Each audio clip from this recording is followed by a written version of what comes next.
my mental and physical health were negatively affected by the time I spent with a narcissist. They are so incredibly energy draining. They are very parasitic. They'll drain your finances, your health, your self esteem. They will take whatever they can get their hands on. I've gained a ton of weight. I've went through periods of depression. Every like healthy, like unhealthy thing you can think of, I've gone through. I started eating more, then I started eating less, and then the narcissist toxic personality is very stressful, and chronic stress is going to affect your body. Your whole mind and central nervous system are in this constant fight or flight mode. Your cortisol is always up. Your body is going through it. You go through depression, and all the neurochemistry in your brain is screwed up. You got too little of this, too much of that, and before you know it, your life is in shambles. And it's really sad. It's really sad but relatable when I see people post on the internet pictures of themselves when they've gone through that abuse, and they just look beaten down. They're either super skinny or they've gained a ton of weight. Their face, you can see like the stress in their face, like their eyes are sunken in. That's also another thing. I lost a lot of sleep. I would have sleepless nights, wake up screaming because I've had these like nightmares with them in it. I really feel for anyone that's going through a relationship with a narcissist.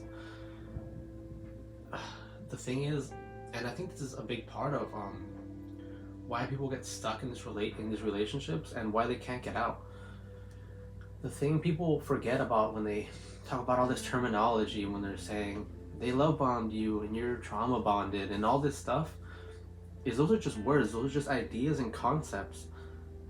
And when you're stuck up here, you're not paying really too much attention to your body.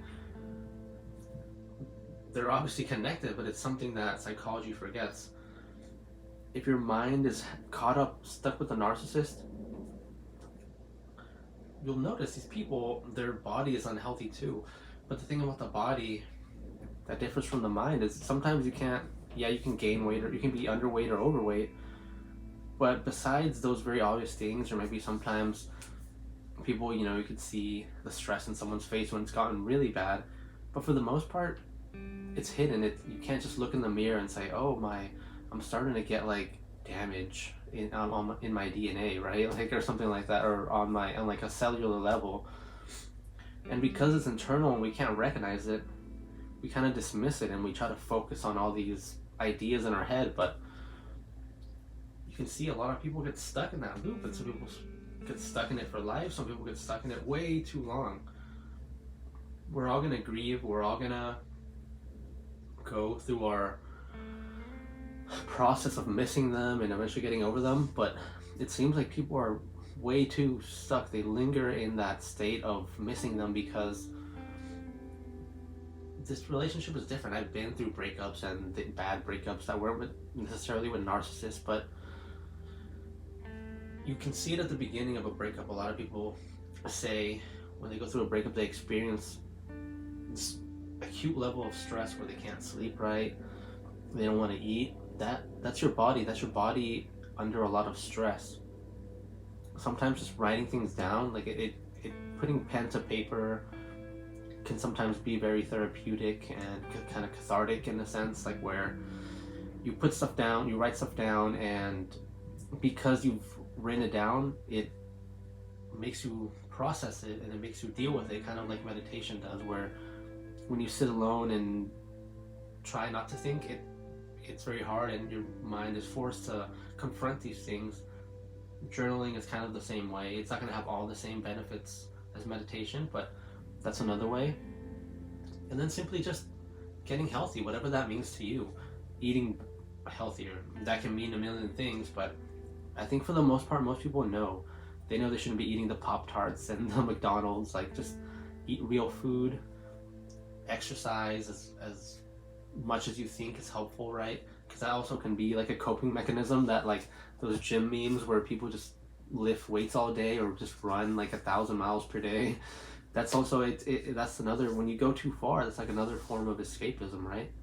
If you want to get over the narcissist quicker, stop ignoring your body, because that's what the narcissist wants you to do.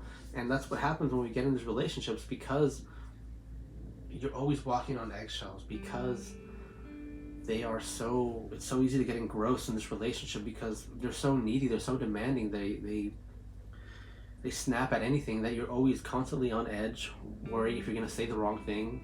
And it's silly, because no matter what you say, the narcissist will find a way to take it bad and just manipulate you, gaslight you into believing you're the problem. So mentally we get stuck in this loop. It causes stress in our body. And now our body is in a distressed state. And then the body is sending signals to the mind is sending, and it get caught up in this endless loop. And I firmly believe, like, it worked for me, and it's worked for other people in other situations, not just narcissistic abuse. If you take care of your body, you'll see that your mind is going to start following too. Because sometimes a lot of people that give advice on narcissism tend to be like, they give that silly advice where they give the same advice to depressed people. They're like, just think happy thoughts. I'm like, it's not, it's not that easy. It's not that easy to just snap out of depression. It's possible, but when someone is, like I said, is stuck in this cycle, and also their body might be stuck in it too, it's really hard to sit there and clench your fist and force yourself to feel good. It just, the thing is, it's possible. Some people just, people say they experience it sometimes too, where just one day they wake up and they snap out of it.